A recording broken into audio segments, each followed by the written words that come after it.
Welcome to the Daily Flow.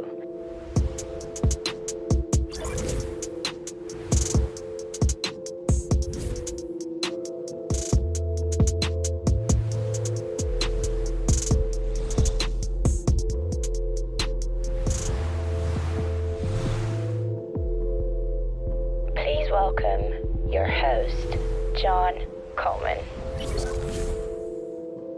So the question that I got today was, what do the developers do in the last week of a sprint? So I think here this is a software development question. So the person's involved in software development, and in software development, they have these kind of steps of how the work gets done. And if you're not in software, you might also have some kind of workflow. The work gets done in a particular sequence. And in software development, the prevailing wisdom before was that you talk to a customer, you find out what she's looking for, you might do some analysis on that, you might do some design, could be architectural design, could be UX research, could be some user interface design, and then maybe some tests would be written. And if people are using driven development, they'd write some tests, even though no code has been created yet to pass those tests. The tests would all fail, and then they'd write code to pass the tests. And then once the code passed the test, they go back and tidy it up. It's like three hats, really. You're writing the test, then you're writing code to pass the test, and then you're refactoring. Test-driven development is known as. Some people don't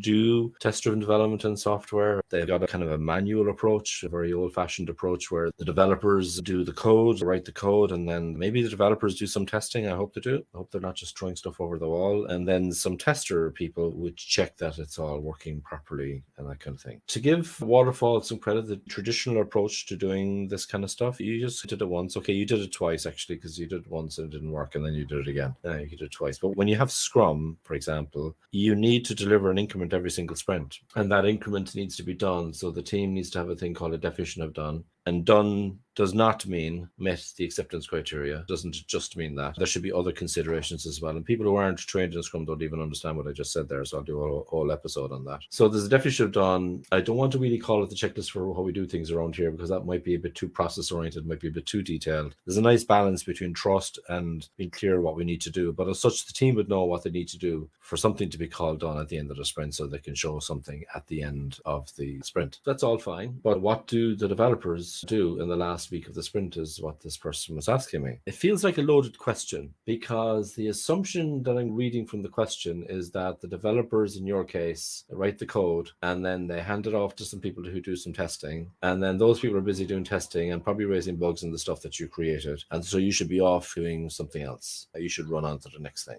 And it reminds me of a chap that I really respect. His name is Brendan Vochko from, I think he's from Tennessee, that area of the United States. And he was on the stage there a few years ago at a conference. I think it was Agile Indianapolis. And he gave an example of the kind of behavior that you want to see in a team. And he said, basically, let's say I'm a developer. So he pretended he was a developer, right? Like the person who asked this question. And the behavior that Brendan looks for is when the developer is finished their piece of work, and that developer would stick up her hand and say, who's ready to take this away from me? I wouldn't take on a next piece of work. Who's ready to take this away from me? That was really smart what Brendan said there, because it can be tempting for the developer to move on to the next thing. The best time to actually iron out any misunderstandings or any bugs that there might be and so on is you've just worked on it. And so before you context switch onto something else, maybe you need to collaborate with the tester. So making sure that everything's gone okay and that you're working it together, so you don't move on to the next thing. And maybe you have the person that you handed the work off to. You shouldn't be handing work anywhere. You should be collaborating, but you just work together and try to understand that together. And that's what we expect in Scrum. We expect you to collaborate and not run on to your next thing. There are no roles in Scrum. We do have accountabilities, but you don't have like sub roles, if you like. So really what we'd be encouraging is what Brendan would have encouraged when he was on the stage in Indianapolis, which is when you have something and you feel like someone needs to take it away from you within the team, or you want to collaborate with someone in the team to get it to done, you stick up your hand and say, who's ready to take this away from me and who's ready to collaborate with me to try and get this thing to done? That's what I would recommend. That would be my answer to that question. Also, there's lots of other things you could be doing. Product backlog management